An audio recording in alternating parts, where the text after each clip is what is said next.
皆さんこんにちは、時丸です。今日は収入が激減するときにまずやった3つのことというテーマで話していきたいと思います。なかなか収入が激減することなんてないよって思ってるかもしれないですけど、でもフリーランスで働いてる方とか、結構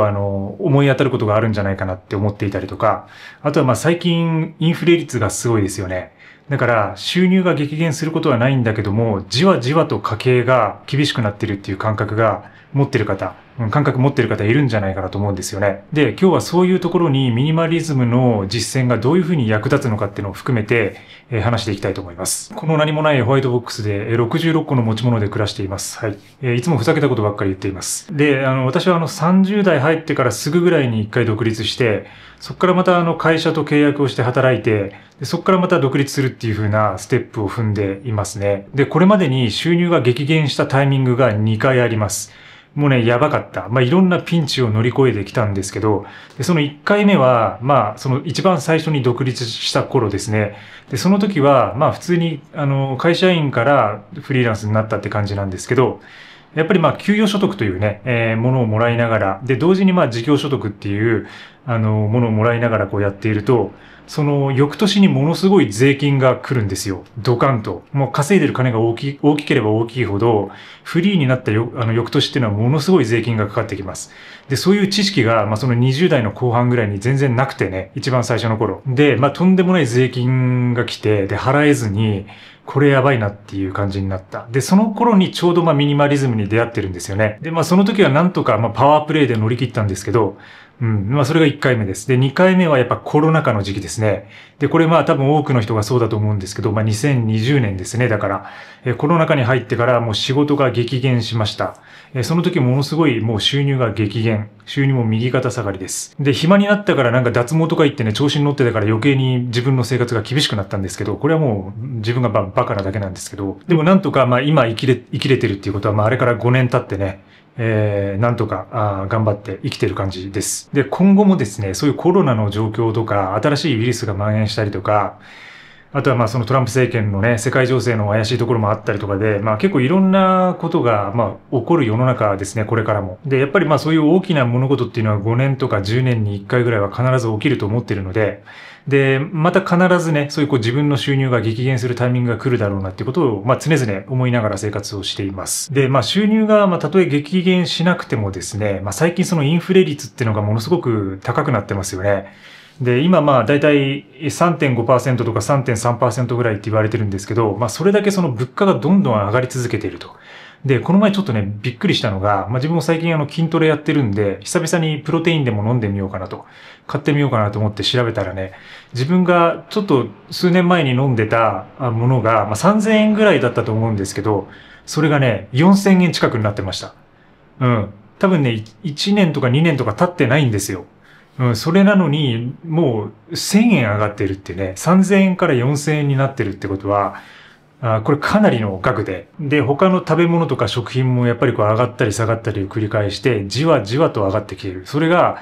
個人のね、家計に大きな影響を与えていると思います。だから、これは個人事業主とかフリーランスに限った話ではなくて、普通に会社に勤めている人たちにとっても打撃であるっていうことがまず一つ。で、特にその会社に勤めているっていうのは、昇給率ってあると思いますけど、大体その一般的な会社の昇給率は大体 1% とか 2% っていうふうに言われてます。だからそれに対してインフレが今 3.5% っていうところだから、インフレに給与の昇給が全く追いつかないんですよ。だから、これすなわち、いくらその仕事っていうか会社で頑張っても貧しくなるってことなんですよね。で、一応ね、最近の指数で言えば、大企業、中小企業から大企業は、ちょっとね、雇用条件というか、昇給率が回復して、5.5% ぐらいっていう数字が最近出てましたけど、それはやっぱり中大企業の平均であるわけで、大体の小企業というか、多くの企業は、1%。下手したら 0.5% とかね、1% からだいたい 2% ぐらいの昇給率です。だからその役職がつくとか、ポジションが大きく変わるとか、昇給するとかっていうことがない限り、全然ね、会社員の給与って上がんないんですよね。日本の場合は特に。なのに物価はどんどん上がっていくから厳しくなっていくと。それがまず一つです。で、もう一つは、そのね、最近その株式投資とか NISA とか流行ってますけど、いわゆるそういう世界系のインデックスとか、アメリカ系のね、インデックスファンドみたいなものは、だいたい4% から、多くて、結構最近良くて、8% とか 10% のパフォーマンスを上げるんですけど、過去30年平均ぐらいでだいたい4から 8% ぐらい、4から 8% ぐらいのパフォーマンスを誇ります。だからそれを考えれば、現金で持っているよりかは、そういうふうな株で持っている方が、少しはですね、そのインフレに対応できるような形にはなる。それであっても、インフレ率が3.5% っていう数字なもんだから、かなりその投資でもいいパフォーマンスを上げてないと、そこにはね、たどり着けないということになります。だから、そういうところで収入が激減しないっていう思っている人でも、じわじわと今はね、家計を締め付けられている状況かなと思います。で、これまでじゃあ私がどういうふうに乗り越えてきたかっていうことなんですけど、一つ目はもうライフコストの見直しですね。まずこれをやります。ライフコストっていうのは自分の生活に必要な最小限のお金っていうイメージです。それがライフコスト。自分の生活にかかる最小限のお金。つまり、住む場所ですね。家賃と、あとは最低限の服と、あと食事。いわゆるいい食事って言われるようなところ。が最低限のライフコストになります。これがあれば、なんとか生き延びれるってことになるので、そこをまず見直していくっていうのが一番大事ですね。で、コロナ禍の時にやっぱり僕もね、まずそこをやりました。もう流れてる血を止めるっていうのかな。もう本当にそれくらいのイメージで、もう徹底的に削減していく。で、一番大きなの、取り掛かるべきところはやっぱり固定費ですね。で、これは、結構ミニマリズムというか、ミニマリズムの実践している人とか、そういうミニマリストなライフスタイルを送っている人は、もうね、できてる人が多分ほとんどだと思うんですけどね。だから小さな家に住み替えるとか、まず家賃が一番かかりますので、だから私もね、2020年にそのコロナ起きてから割とすぐね、引っ越ししたんですよ。で、その時割とね、10畳ぐらいの、実は部屋、ワンルームに住んでたんですけど、で、もうどうしてもこれやばいなってことがもう一瞬で分かったんで、もうだいたい1月2月ぐらいに流行り始めて、3月とか4月にロックダウンになりましたよね。で、その後、私もう5月に引っ越しました。だからもうロックダウンした後に、すぐね、狭い部屋に住み替えたんですよ。10畳から、だから6畳っていうか、のワンルームに、そのタイミングで引っ越しをしましたね。で、その時期から自分のそのミニマリズムが一つ加速しましたね。やっぱ狭い部屋に住むことによって、不要なものをもう処分しなきゃいけないので、ものすごい減りました。不要なものを減らして、で、同時にその、コロナ禍でいろんなとこ行けなくなったんで、自然の中に入っていくっていうことが、どんどん増えてきて、で、その山と街の生活のマージみたいなのを始めたのがちょうどその頃です。2020年です。だから私がベアフット生活を始めたのもその年だし、で、ワンバックワンライフの基礎になるような一番最初のデイブレイクっていうバックパックを手に入れたのもその時期ですね。だからそこから結構自分のそのミニマリズムが始まったタイミングです。で、それはつまり裏側ではライフコストの見直しっていうのが結構強く働いていたっていうことになります。で、家賃の他に固定費といえばサブスクだったりとか、あと通信費ですね。で、そういうものをどんどん切っていくと。で、自分は仕事に使う最低限のサブスクだけを残して、他は切っていったりとか、だからエンターテインメントで、ネットフリックスとかいろいろ契約してましたけど、そういうのも全部一時的にストップしたりとか、そういうことをやっていました。ただ最低限の情報だけは必要なので、自分が信頼できるメルマガとかね、そういうものは購入しながら、そこからどう打開するかみたいな策をいろいろ練ったり考えたりしてましたね。なのでそこは捨てずに、情報というか重要な情報は捨てずに、やっていくと。ただそのエンターテインメントとか楽しみのためだけにやってるようなものは排除していくみたいなことをやりました。サブスクなんかを切って切りまくるって感じ。で、その流れは今もやっぱ続いていて、で、最近で言うとこの動画でもチャンネルでも紹介しましたけど、自分のそのライティングツールですね、文章を書くツールを結構無料で作れるものを自分でカスタムして作ってみたりとか、あとは、これまでクラウドで管理していたようなライトルームとかそういうふうな写真系の仕事で使うアプリケーションをフリーの、自分の独自で構築するような仕組みでフォルダとかライブラリの管理を見直したりとか、そういうことをやっています。はい。だから結構そういうコストの見直しっていうのは2020年、だからそのコロナの時代から自分はずっと続いているようなイメージはありますね。はい。で、それから2つ目はキャッシュフローの見直しです。はい。で、これ具体的にどういうことかというと、収入が激減するっていうことは、何かその激減する要因とか仕事があるっていうことになります。だからつまり、入ってくるお金と出ていくお金っていうののバランスが変わっているってことなんですよ。だからそれを改めて自分の中でバーッと全部書き出して、把握し直すってことをやる必要があります。で、同時にですね、投資をしている人なんかは、その投資額の調整をしたりとか、自分のポートフォリオの見直しとか、アセットアロケーションっていうような、自分の資産をですね、再配置、再調整するってことを行う必要があります。特にその配当とか、そういうパッシブインカムみたいなものを受けている人は、どういうふうに、そこをね、最大化できるかみたいな。で、今の自分のキャッシュフローの状況に合わせて、そこを再構築していくっていう作業が求められます。自分も投資はずっとやってますので、そういうところを見直したりとか、やりましたね。で、同時にそのレバレッジインカムの強化みたいなところも意識はしていて、で、自分は本当にもういろんな仕事をしているので、もう撮影だけじゃなくて、今結構発信もやったりとか、自分のメンバーシップやったりとか、メルマガ書いたりとか、ラジオ放送したりとか、あと本書いたりとか、で、ストックフォトのコンテンツやったりとか、いろんなことをとにかくやってるので、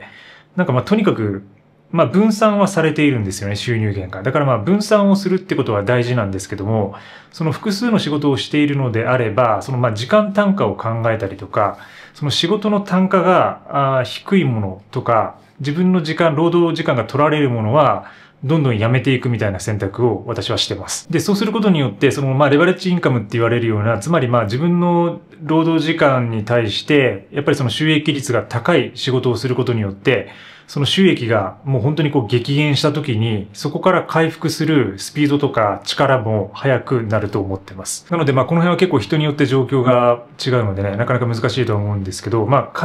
一つの会社だけで勤めていて、そこからだけしか給料をもらっていない。で、それがなくなるってなると、もう結構積むことになるんですけども、でもそこで、できた時間とか空いた時間を、なんていうかな、また時給で働くっていうところに持っていかないっていうところですかね。そういうところが、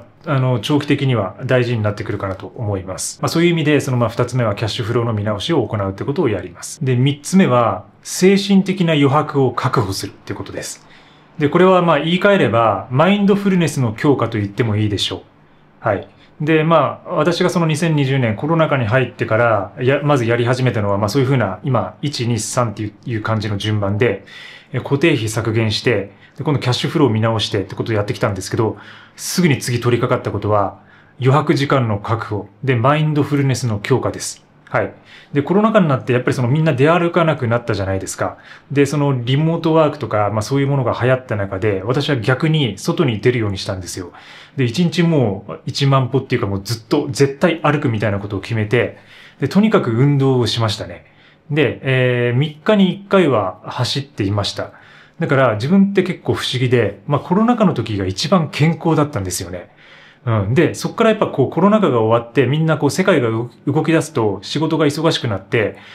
メンタルとか精神も病んでいくんですけど、コロナ禍の時って自分って本当に健康だったんですよ。で、むちゃくちゃなぜか幸せっていうか幸福感が半端なかったんですよね。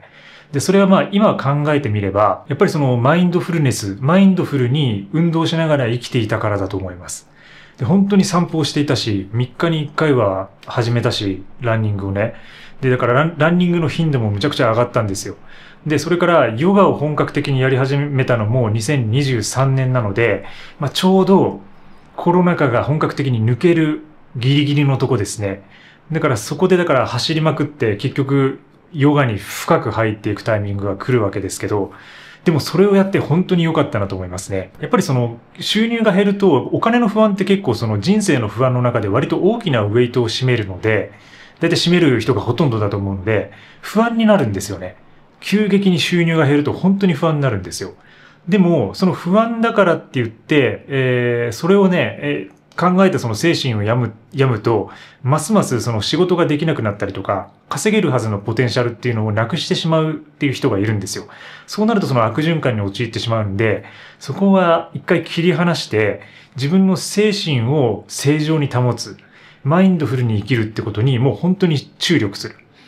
だから僕はもうそれくらい大事だってことで3つ目にね、これ挙げさせてもらったんですけど、だから走ることとか、これ何でもいいと思います。自分の好きな趣味とかスポーツを持っている人たちは、それに打ち込んで、心身の状態をよく保っておくと。で、そういうふうに心身の状態をよく、マインドフルにですね、生活ができていると、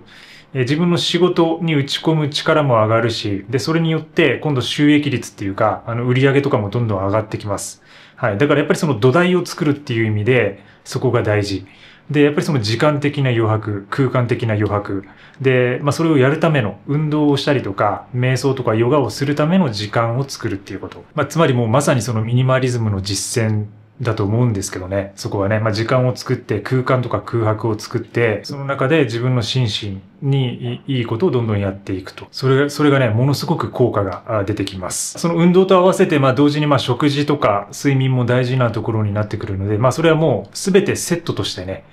セットとして考えていいと思いますね。で、食事に関しては、やっぱり自分はなるべく簡略化して、その思考の回数を減らすみたいなことも常々やっていますね。だから結局全てにそのミニマリズムの理論が適用されている感じはするんですけど、その服の選択もそうだし、服を選んだりとか、毎日の食事をある程度固定して、決められたものを食べていく。そういう土台があることによって、他のものが回っていくと。だからやっぱりそのルーティーンって大事なんですよね。ものすごく大事。特にその何かに打ち込みたい人とか、何かをやりたい人とか、何かその自分の目標に向かって、達成に向かってやっていくって人は、ルーティーンが大事です。なぜなら、そのルーティーンがあるからこそ、その自分の生活面に関して何も気にせずにいられるんですよ。で、気にしなくてその自分のやることに集中できるんですよね。で、ルーティンってその飽きるっていうふうに思われると思うんですけど、それは全く問題なくて、ルーティンで飽きても、その自分がやってる本質のところに飽きなければ、むしろそのルーティーンで飽きるからこそ自分の本質を突き詰められるっていうことがあるんですよ。だからこれよくそのルーティーンやってると何が楽しいんですかとか、飽きますよね。その毎日同じことやってとかって思ってる人いると思うんですけど、そうじゃなくて、そのルーティーンっていうね、一つ、二つ、三つ、同じものを固定してる、同じものがある、同じものをやり続けるのがあるからこそ、自分が変化できる軸を持てるってことなんですよ。で、これ逆に言えば、そのルーティンを持たないっていうことも一つ作戦としてはあって、で、それは例えばその毎日を刺激的に旅するように楽しみたいみたいなパターンですね。だからこれは例えば、毎日毎日違うものを食べに行くとか、違う食事をするとか、違うものを作るとか、で、違う服を着るとか、違う人と会って遊ぶとか話すとか、そういうものっていうのは、それこそがもう変化であるっていうことなので、ルーティーンが不要っていうことにはなるんですけど、いろんなものがどんどん変化して変わっていくと、自分がその何か一つ突き詰めたいことがあるときに、それができなくなるんですよね。それはもう、あまりにもその変化の中にいるからってことです。ちょっとなかなかこの説明するの難しい、ちょっと伝わらないかもしれないんですけど、だからルーティーンっていうのは何か自分が常々変化させていくもの、深めていくものがあるからこそ、その対極というかな、その軸として、その反対の軸として変わらないものがあるっていうこと。その変わらないものがあることによって、自分が思う存分変化できるっていう、そういう感じなんですよね。だからそういう意味で、マインドフルネスから今ちょっとルーティンの話になりましたけど、そういうところも結構大事にしながら、これまでそういう収入が激減したポイントの時はやってきましたね。今日の話はそんな感じです。まとめると、私が収入が激減する時にやった3つのことは、1つ目はライフコストの見直し。で、もう1つはキャッシュフローの見直し。で、レバレッジインカムの強化っていうところもそこに含まれます。で、3つ目は空白の時間を作る。余白の時間を作る。マインドフルネスを強化する。その3つですね。この3つがあれば、どんな激変というか、やばいことが起きても、で、収入が激減しても、やっていけるなっていうのは、自分の中でもう感覚としてあります。これまで2回ぐらいね、そういうものを乗り越えてきてるんでね。なのでね、もしね、今ちょっとピンチな人とか、収入がちょっと激減したんですよっていう人とか、あるいはそのインフレでね、家計がきついですみたいな人は何か一つでもね、やってみるといい方向に進めるかなと思います。今日も最後までご視聴いただきありがとうございます。また次の動画でお会いしましょう。チャオチャオ。チャオダウン。